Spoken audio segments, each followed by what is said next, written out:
How to find Mega Recovery Key. I'm going to tell you how to find your Mega Recovery Key.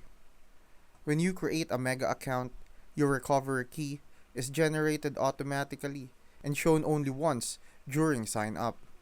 It's a 22 character string that helps you recover access if you forget your password. So if you saved it, check your downloads folder or wherever you store backups. Look for a file named something like mega-recoverykey.txt. If you didn't save it or lose access to that file, unfortunately, Mega won't be able to recover your account due to their zero knowledge encryption policy. You can't retrieve the key from the account once you're logged out. But if you're still logged in, go to Settings, Security, and you'll see the option to download your recovery key again. Save it somewhere safe this time, like a password manager or encrypted drive.